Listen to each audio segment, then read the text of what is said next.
Have you been thinking about working or retiring or splitting your time between Canada and the US? I've got some rules to discuss with you that could save you thousands of dollars.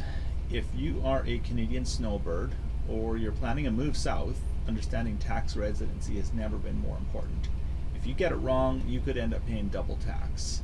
One tax to Canada and then another set to Uncle Sam. Today we'll break down the latest Canada USA residency rules as of 2025 and how to avoid the costly mistakes that could lead to double taxation. Before we jump in, let me know in the comments, where do you plan to spend most of your time next year, Canada or the US? It's a common dilemma and your answer might help others that are in the same boat. So now let's dive into some key rules and tips. Both Canada and the US tax their residents on worldwide income. If you inadvertently become a tax resident of both countries, you could face double taxation on the same income. This is the scenario that we want to avoid. Canada determines residency mainly by your ties to Canada, your home, your family, your household goods, etc. The US uses a day count test for foreigners.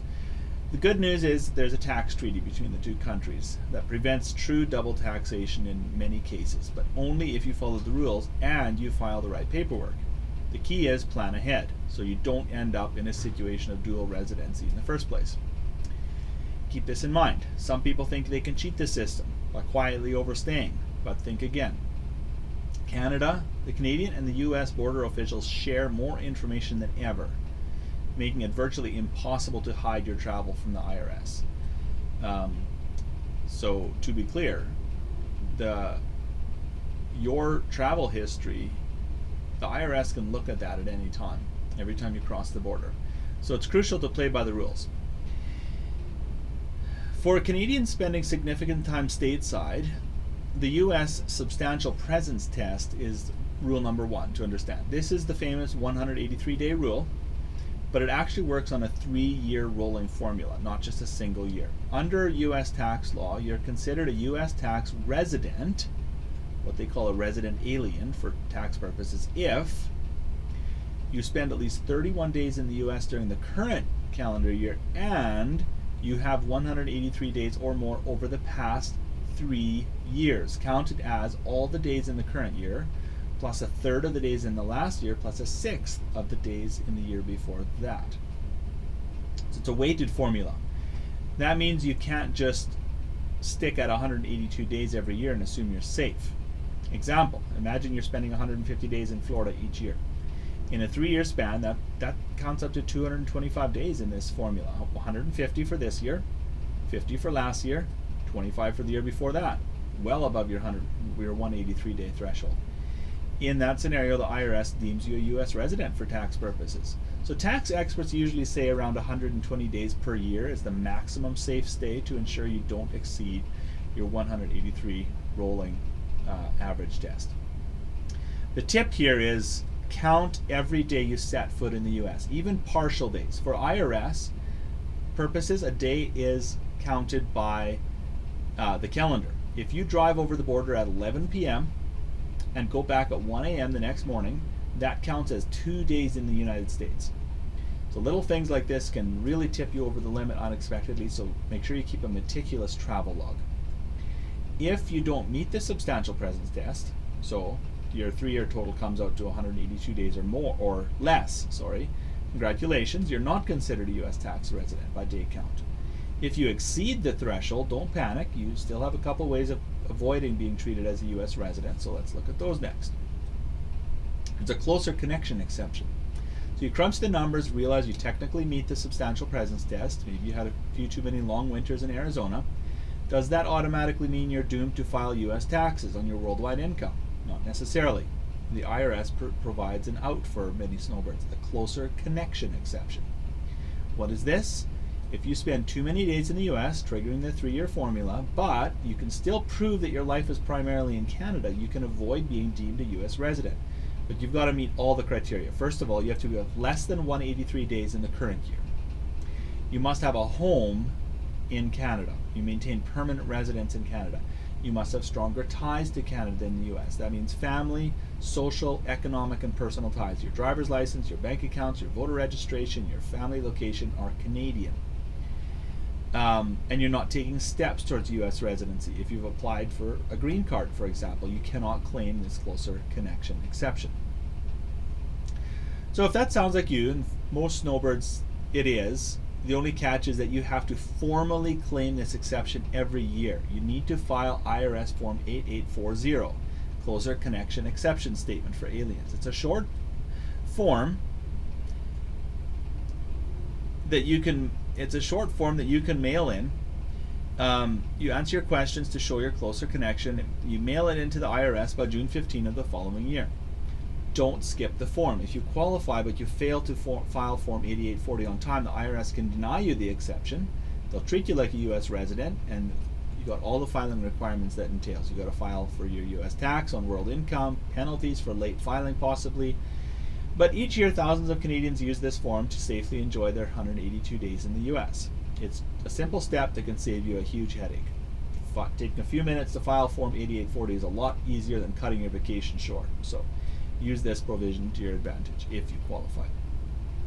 Your last resort is the Canada-U.S. tax treaty. If you really overdo it on U.S. time, you're spending more than 182 days in the States in a single year, and you don't qualify for the closer connection exception, you can look at being a dual tax resident for both Canada and the U.S. for that year. The prospect of double taxation becomes very real, but fortunately, the Canada-USA Tax Convention Treaty is in place to prevent that scenario. The treaty is the referee that steps in when both countries claim you as a resident.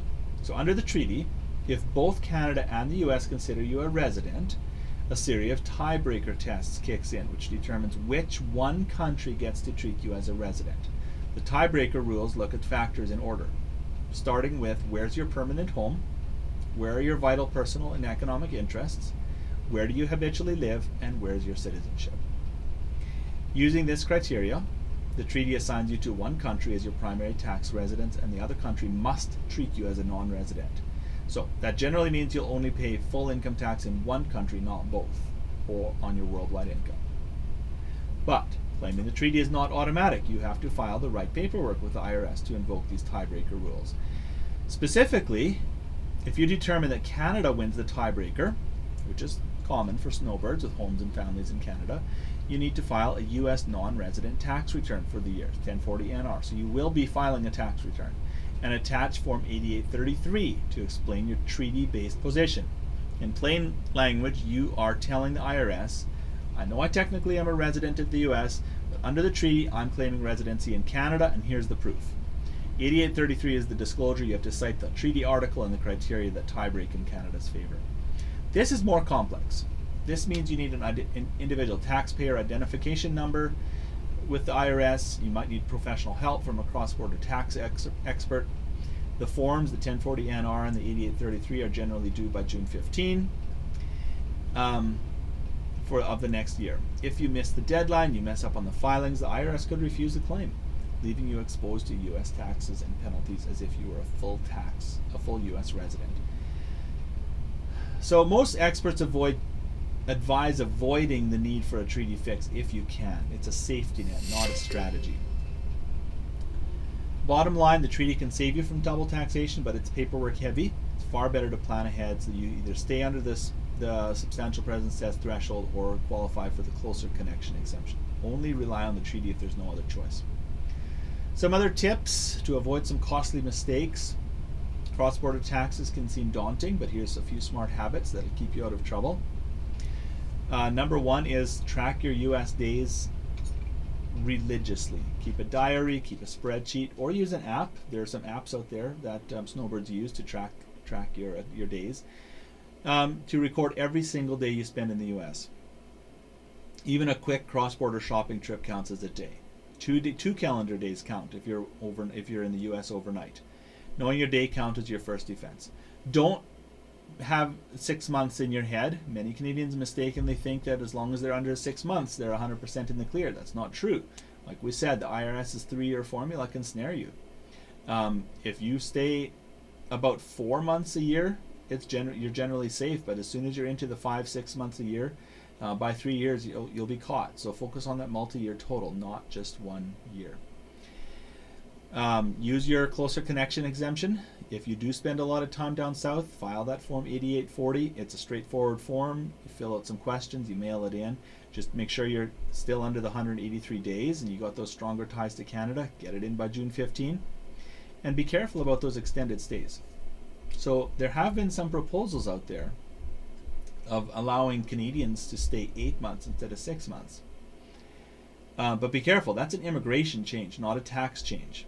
Even if you could someday in the next few years legally stay longer in the US as a visitor, the substantial presence test has not changed. So more days in the US could kick you into being a resident. Also, think about state tax rules. Some US states have their own residency rules that might be different from the IRS's, and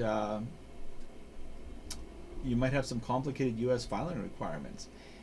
So in short, more sun means more paperwork, so get your tax advice before you lengthen that stay. Now, thinking about moving permanently, some of you aren't just vacationing, you're actually relocating to the US.